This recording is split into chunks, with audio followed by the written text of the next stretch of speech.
thank Sergei Livnev for this wonderful.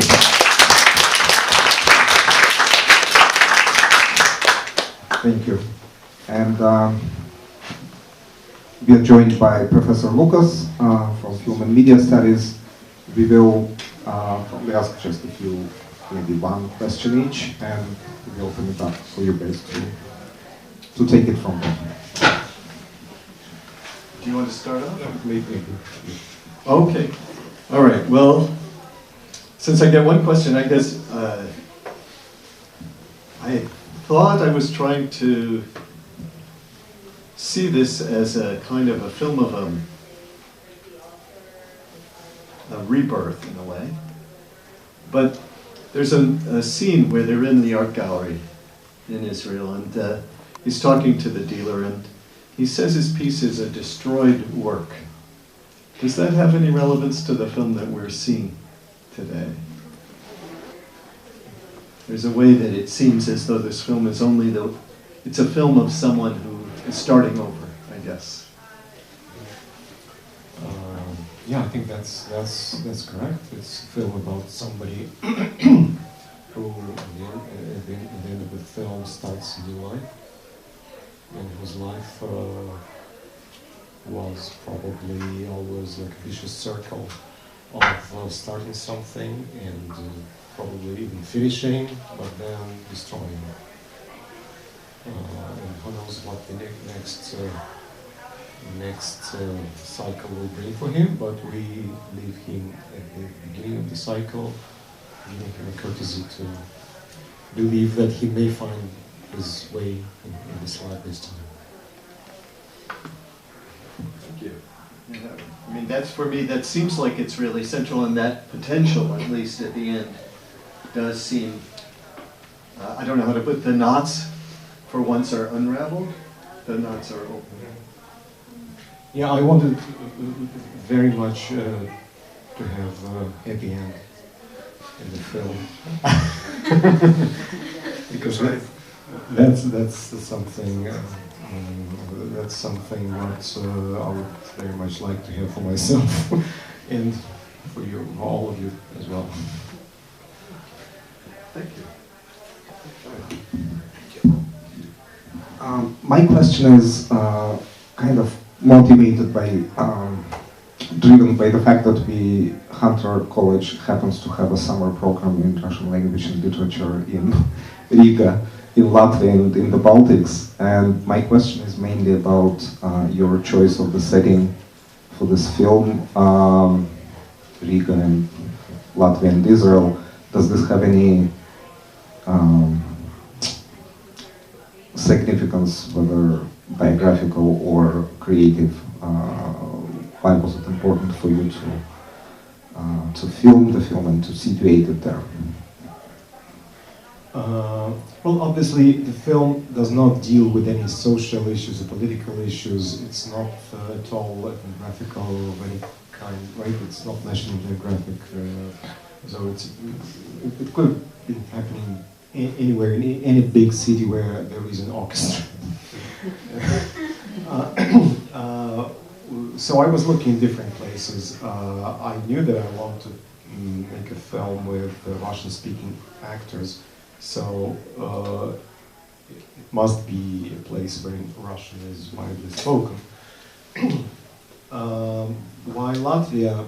I like it very much. I like it as a country. I like Riga. I like Jūrmala, which is a suburb, like Beverly Hills of Riga, and it's where the house of the main character is located. I felt that because the son escaped from his father, he had to not only just go away from his house, but he had to go as far as possible from not just from his house, but from his city, from his country. And I felt that that would form a nice opposition, very subtle, laconic northern Latvia, and flamboyant, colorful, noisy Tel Aviv. So that's why I decided to send it in those two places. Thank you. And if I may ask just one more question about the soundtrack. I know you wanted to say something about it.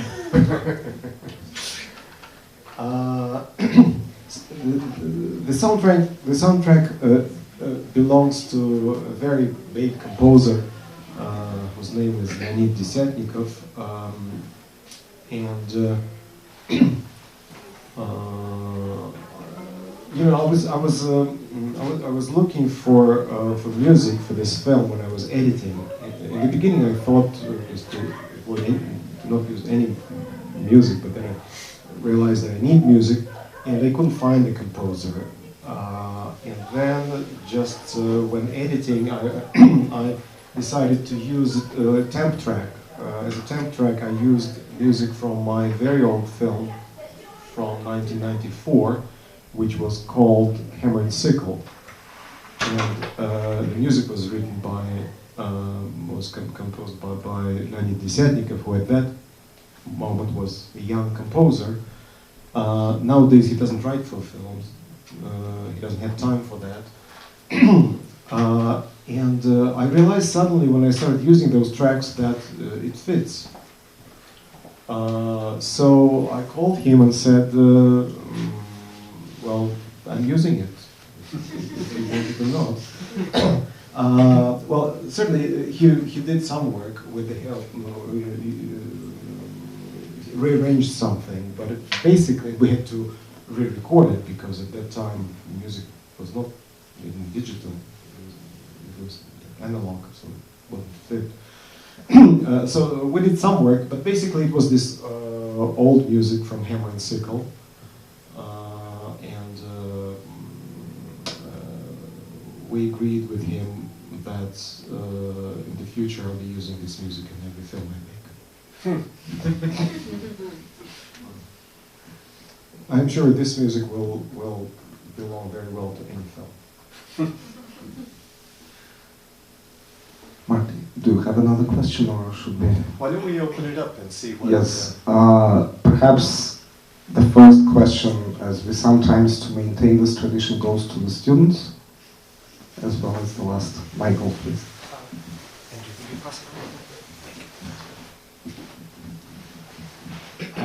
I have a question about details, specifically in Mark's bedroom when he stays with his father. There's a photograph above his head where he sleeps of Andrei Tarkovsky, and there's a statue on his table. The photograph I made out, but I didn't know of who the statue was. There were, of course, a lot of photographs and a lot of mementos, but those in contrast seemed interesting to me, and I was wondering if there was any specific reason for, first of all, Tarkovsky, and also who the person was that the statue was made of. Frankly, I don't remember the statue. Probably I should watch the film again. So if you can wait for a couple of hours, I'll go watch it now. I'll get back to you, actually, if you want. Tarkovsky, yes, the reason is very simple. First of all, that's the picture I have in my bedroom. As very many things from this film I simply brought from home.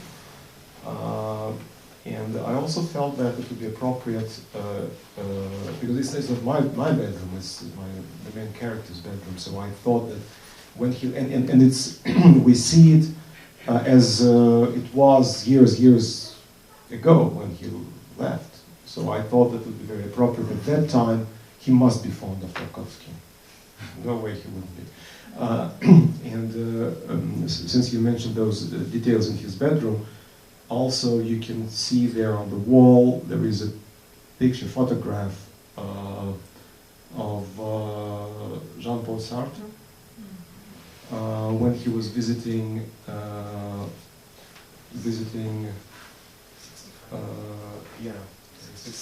Summer 66. Yeah, with his wife. And this is, I thought it's a very famous photo made by a Lithuanian photographer Sutkus. He's walking from us in the sands. Which happens to be Lithuania. Yeah. Not Very Latvia. close. Would you, sure. So there is a question over there. I can speak loudly. Oh. I have actually two questions, both related to kind of geography, ethnicity again. Why did you choose Olbrychski to play the father? Is he supposed to be originally from Poland? Because he also wants to go back, he also speaks about going to play in Warsaw, right? Mm-hmm. And the second question is, why do they sing La Marseillaise? Yeah. Both kind of country-related questions. So we're still sticking to National Geographic agenda.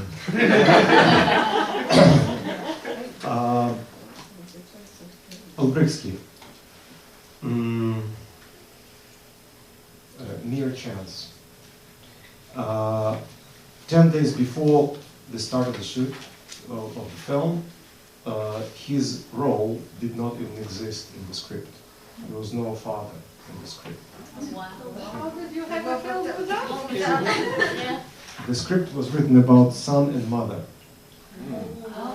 And together with Serebrikov, the actor who played the son, we traveled to many different places. Well, first certainly I looked in Russia among actresses big actresses of that age, but was not able to find one. Then we traveled to Poland, to Bulgaria, to other places where people may speak Russian. Also no luck. Finally, I was able to find an actress, actually a Russian actress, pretty good actress, mostly theatrical. She was in love with the script, she wanted to do it, she was really very fond of the script. Until the moment when we started doing makeup.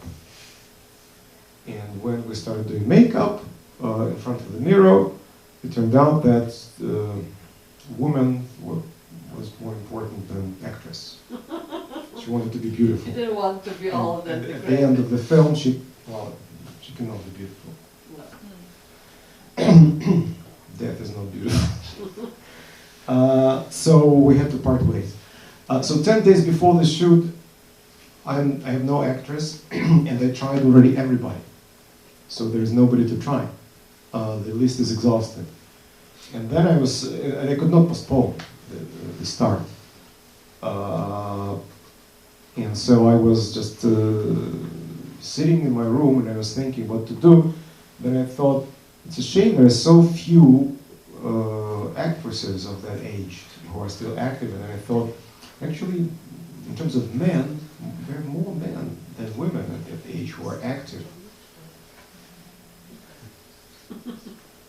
And my first call was to Daniel Olbrychski, because sometime before that, we were in touch about another project which never materialized.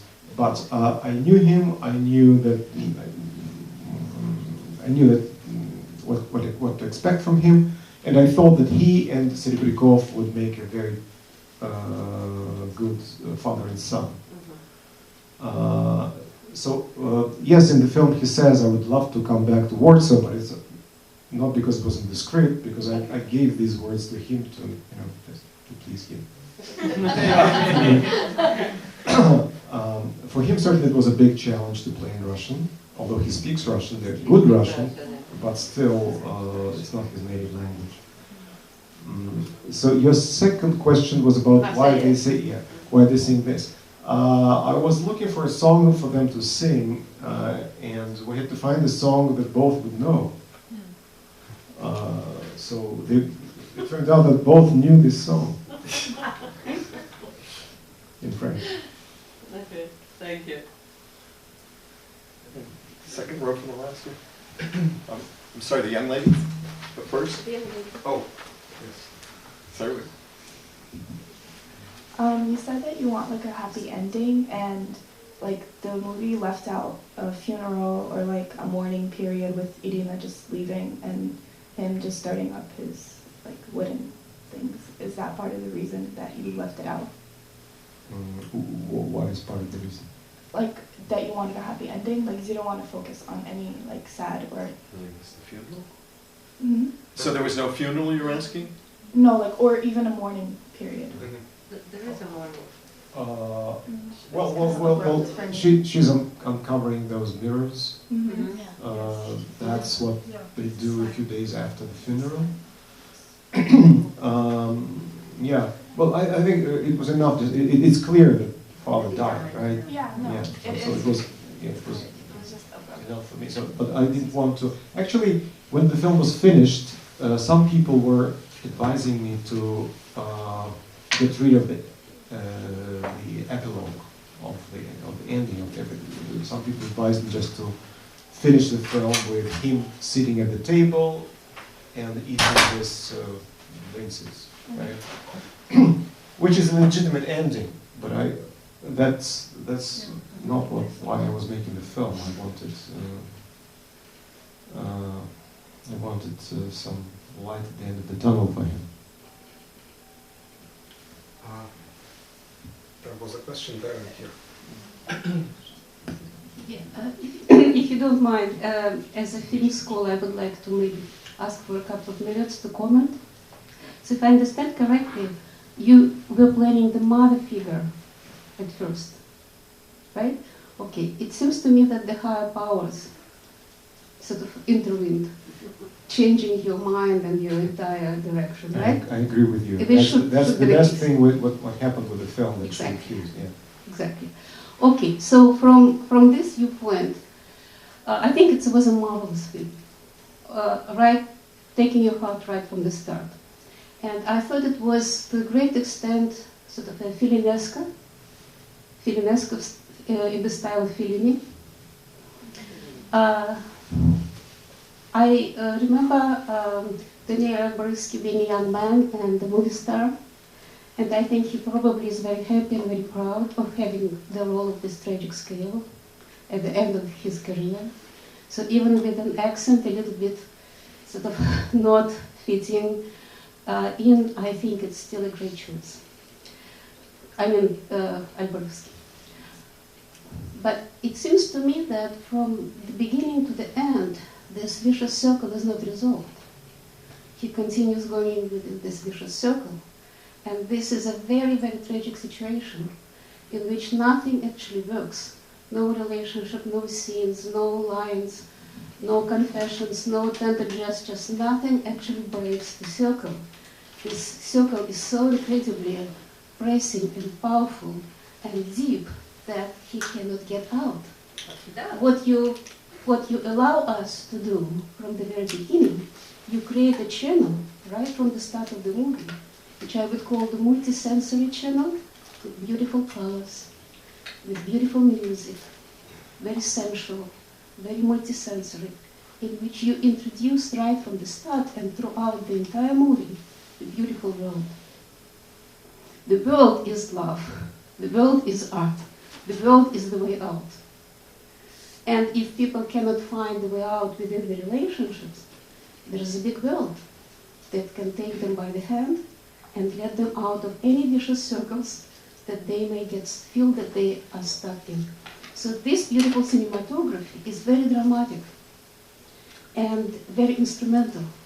It works on the side of good, art, exit, resolution, catharsis, right from the very start of the movie to the very end. Thank you. Thank you. Wow, what a review. Thank you very much.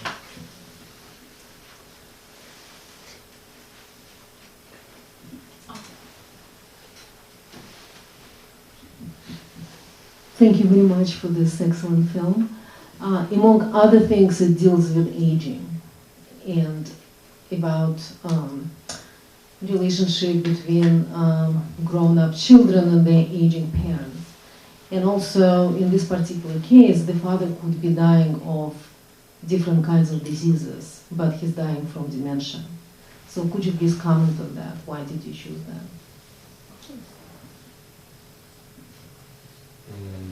Frankly, I don't even remember choosing it. There was no choice for me. It just was so natural that it must be that way. And I certainly can start trying to justify this, but frankly, I was not even considering anything else. But there is a different word, or if you want, a synonym that the doctor uses. He calls it degradation. I forget what it is in Russian, but I just remember seeing this in the subtitles. Degradация. Which is this a medical term, or is this something that you were aiming at as a more general image of the end of the cycle? Well, there are dozens and probably hundreds of different kinds of dementia, and it's just, this is an umbrella word, right? Same as degradation. So what was important is that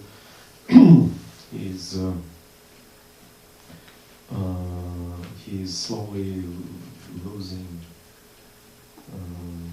his mental capability, his memory, whatever it is. Well, whatever it's really called, the doctor never says what his diagnosis is. He says that degradation not as a diagnosis, but as describing what the process.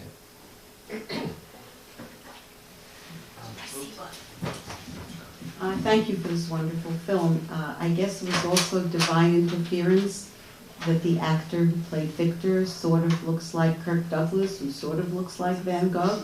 And at the end, all the carvings that they did. How did you come to the title?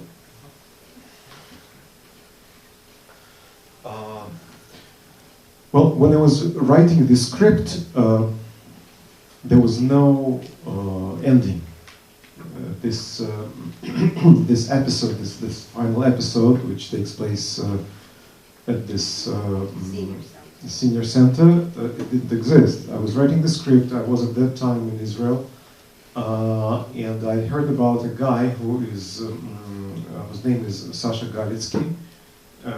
He's an artist who probably like 10 years ago decided that he doesn't want to be an artist anymore. He prefers to work with elderly people, teaching them how to carve on wood. These people are his real students. I mean, some of them are actors whom I brought and mixed them with his real students. But basically that's what's going on with in real life, and they are carving on wood, and he teaches them to carve on wood. And this is a real project he made with his students. He gave them this picture of Van Gogh, Bertanguy, and they did it in 80 different versions. So these are real cards, they're not made for the film, they exist. So when I was in Israel, I heard about it. I didn't see any connection with my film. I just wanted to meet the guy, and I went there. I spent some time there. He's a great guy. We became friends, and that's it. And then I went home and I continued writing the script. And suddenly, at some point, I decided that I need to use this because that's my light at the end of the tunnel, as it was probably for him. For Sasha. So that explains the title, because it's Van Gogh's pictures.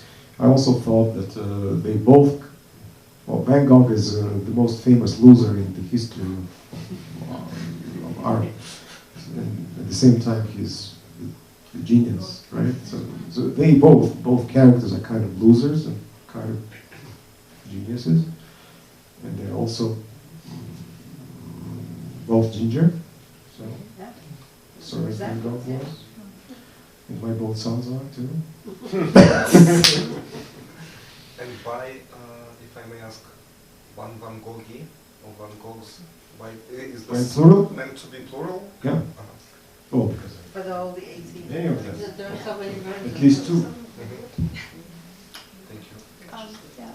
Maybe the answer is already on the surface, but for me it's a little foggy, that's why I'm going to ask. Why was it significant to introduce a second type of death, which was like peaceful and in sleep? The girl's grandfather, the girlfriend's grandfather, he died in peace while he was sleeping. Why was it significant to the plot?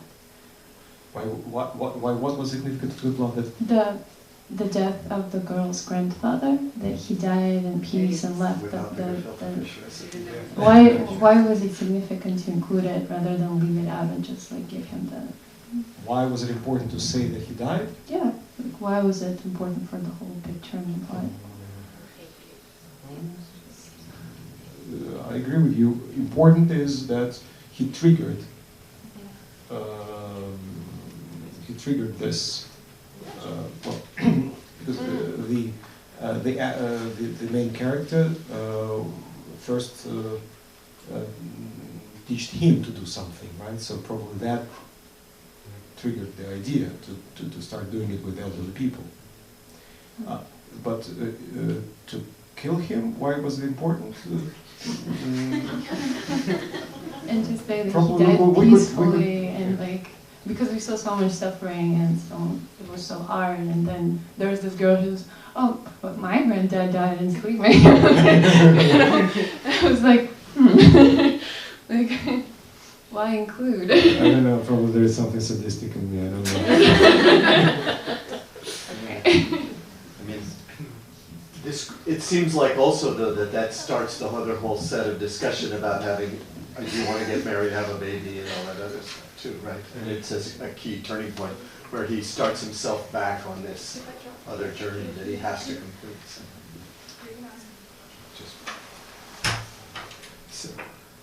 Sorry. Okay. What was the most difficult part of filming, and what would you say to yourself, your past self, before you started to film the movie?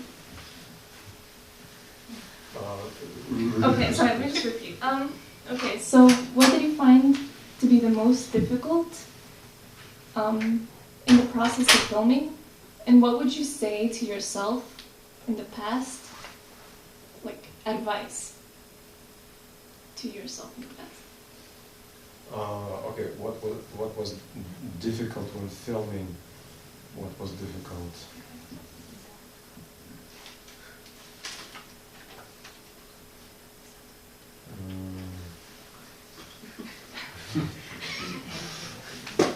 Show joy, nothing difficult.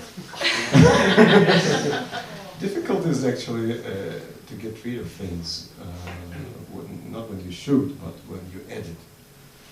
To delete scenes. That's why I asked about why you kept that one. Because I know that it's difficult and it's probably significant to something.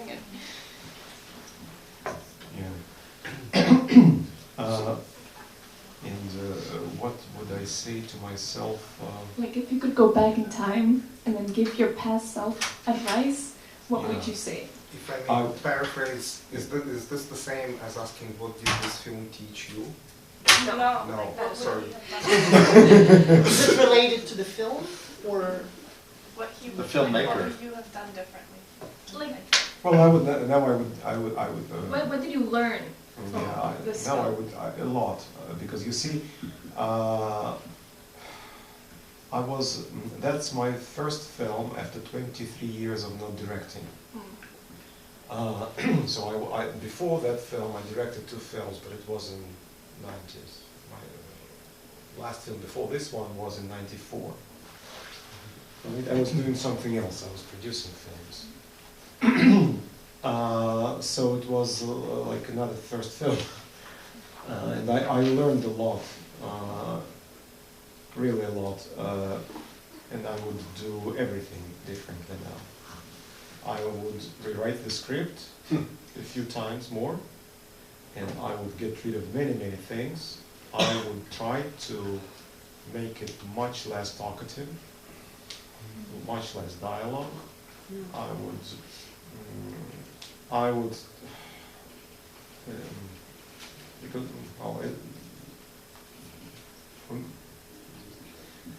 Actually, I shouldn't be probably telling you this, because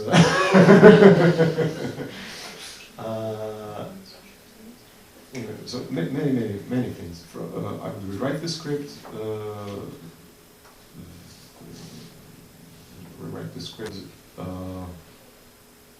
make it shorter, and I would sometimes less is more, so I would do less.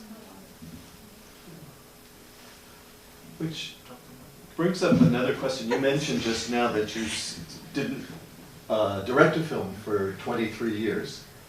And in another interview, you mentioned that part of the reason for that might be that there were things that you needed to say that you were just not able to say 23 years previously. Do you want to address that? Do you feel like you're able to say those things now in a way that suits you? Oh, you made your research. Yeah, one of the, you know, my previous films were very different.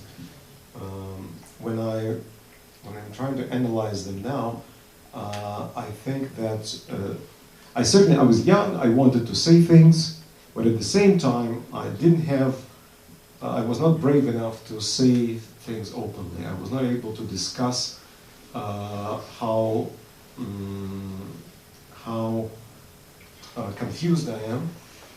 I wanted to look good. I wanted to look smart, intelligent, and what I was trying to do is to hide rather than to expose myself, right? With those films. Most likely you didn't see those films, so you will probably not understand now what I'm trying to say. But that's so. I was going to festivals with these films, and they were pretty successful at festivals. But they were not. One of them, just to give you an example, one of them was about a singer, and mainly about a lookalike of the singer, who is. The singer is a drug addict, she cannot sing, so the producer brings a lookalike from the provincial town, and this lookalike replaces the singer, right? It becomes some. So I felt very safe that nobody will think that it has something to do with me. I'm not a singer, I'm not a lookalike, I'm a singer. Now I understand that subconsciously it was a film which was dealing with my issues, because I was this lookalike. In fact, I was mimicking somebody, and I was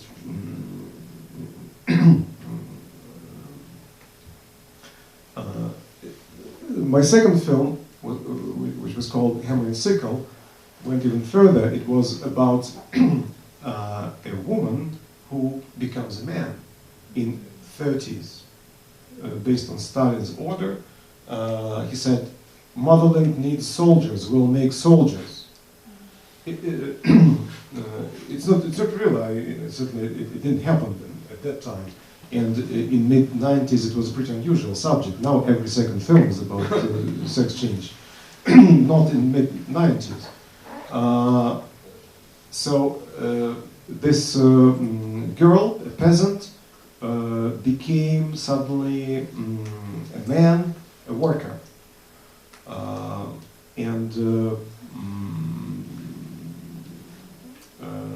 Nobody knew about it. Nobody could know.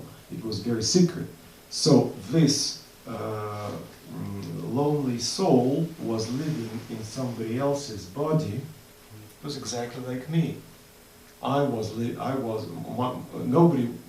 Nobody could know. Nobody could know that.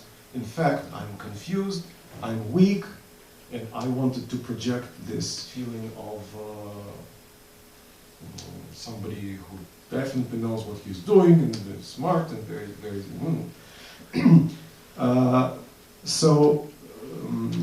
But I couldn't say openly those those things. I thought, no, I have to look good.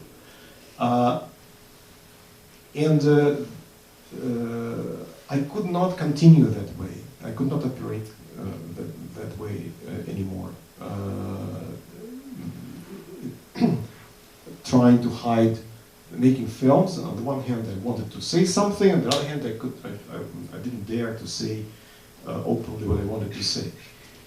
So I just stopped. I couldn't bear this. And then, in 20 years, I understood a very simple thing, that it doesn't make sense to hide anything. Just this is what it's all about. You make a film, just do it about things which really hurt.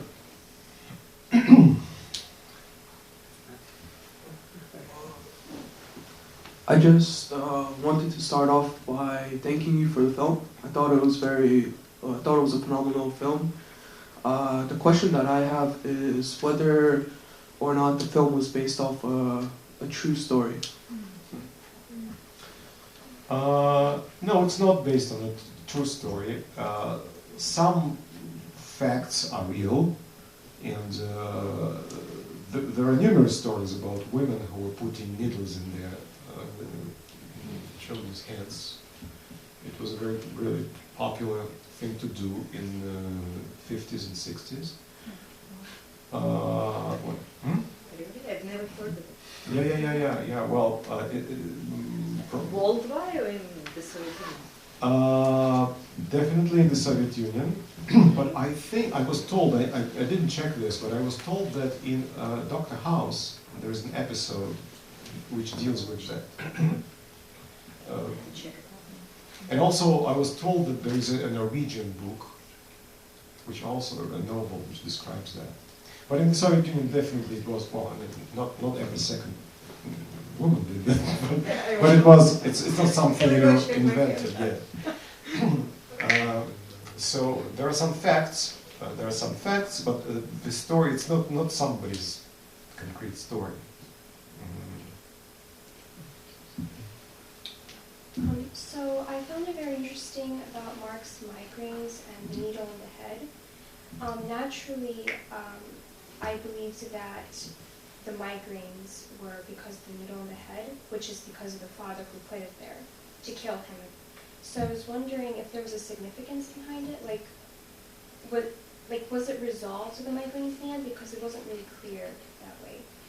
Because I thought that the migraines, the needle in the head, represented his his anger towards his father, because the doctor said that the needle in the head was not triggering the migraines. So I'm wondering if there was some deeper meaning behind it. Well, as we know, nobody knows the reason why migraines happen. Nobody knows that. But our educated guess is that it's because something is not right in the person's head. I was wondering if there was an artistic reason behind it, a deeper reason. Yeah. Well, my understanding is that he has migraines because he is so unsettled. Not because of the needle, but because he is so unsettled. But this is, there was this question, what if I would change something? I started talking about this. This is one of the things I probably would change if I would be starting this film right now. To avoid questions like this, I would. I think it's overloaded. The film is really overloaded with stuff, right? The whole story with migraines, needle, it may become confusing. Well, some people live with it, but probably simplifying it wouldn't hurt. Given that you said after each of your past, after your past two films, you came to realize that they were also reflecting a piece of your identity. After creating this film and it being released, did you find that this film also is reflecting something about your inner self? Much more openly than the first two. That was the point I was trying to make. Starting this film, I was not trying to make a film about, not to pretend it's not about me. It's about me. I'm not hiding this. It's not autobiographical. It's not. I don't have a needle in my hand. But emotions are mine.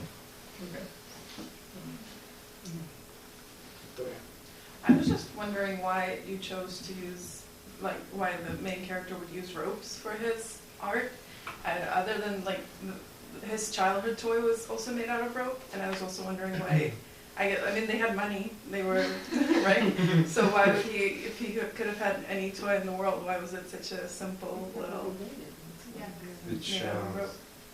ties back to the first question, right? Yes.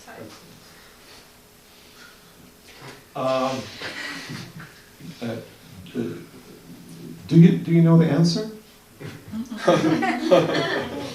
Well, other than, like, why did he use rope for his art? Yeah. Because... Well, I'm just curious if you try to answer this question yourself. I did. Maybe, like, because it related back to his childhood and how he was, like, this was his childhood choice. So, it, like, if his childhood affected him so much into his adult life, so he would use that. Yeah. But also, what rope, what message it sends to you with the rope? Also, like, you can tie it, you can untie it, you can destroy it. Like, So it's his life. So it's ties that bind, we would say. Many threads that are interwoven, as life is.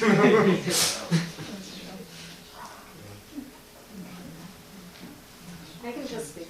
That's fine. So just to comment on your question, I was thinking about that because when Irina said that her grandfather died in his sleep, it made a lot of sense to me. I thought it was good because one of the questions here is, of course, отцы и дети, right? The fathers and sons, so parents and children, and how in the main character situation, he always kind of lived by prescribed. I think he almost had like a Stockholm syndrome. But something was always expected of him, and he always felt like he's not achieving, right?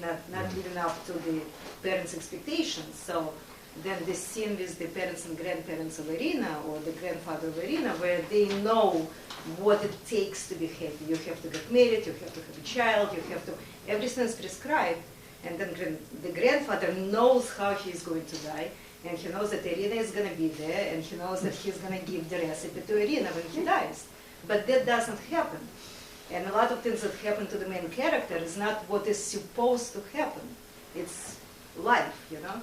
So I think it was very organic that the grandfather did not die the way he planned to die. And it's just you have to deal with that, that's life. Is that what she was thinking? Or, but again, you know, you don't really have the, I think the audience doesn't have to understand it the way the director necessarily understands it. We all have our own interpretation. I just thought, you know, when you write something, you don't really calculate everything. Okay.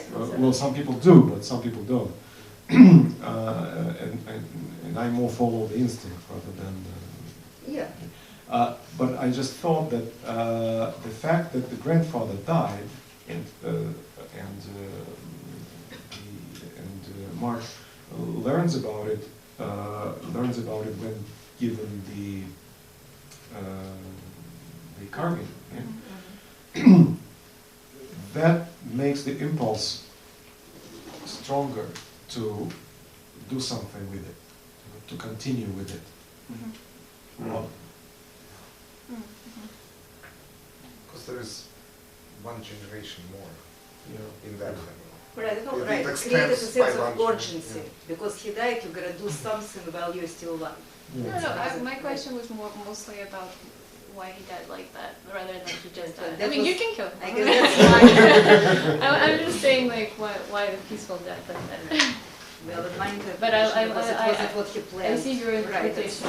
Right, because I also deal with this now. I mean, I'm a parent of a college student just like you, and you know, grandparents always, you know, talk about marriage and children and this, and of course, you know, people find happiness in not necessarily in that path, and that's where our main character found his happiness, not with a woman, not, you know, not with becoming a father, you know. Yeah, it happens. That's the one. And I think for people of our generation, you know, it's and for us having children, where you know we live in a little different world now. And Yeah, that's how. For our parents, for the grandfather, you know, sometimes it's difficult to understand that there are different paths to happiness. Yeah, that's how we were taught that. Right, exactly. You have to get married. So you we have can to have relate to children. that. We can relate Otherwise, to you that are very well. unhappy. You know, being older. Yeah, you. Well, if there is one short question from the student audience, we can take it. Student audience, I think the students are. No? Next movie. Okay. What are you going to do next? When are you coming back? To Hunter College. New movie. New movie. What are you going to work on? In 23 years. We'll wait. Where do you live? Pencil it. Where do you live? Oh, sorry, I really don't know much about. Do you live in Russia? I live part-time in London, part-time in Moscow. Thank you so much. Thank you, everybody.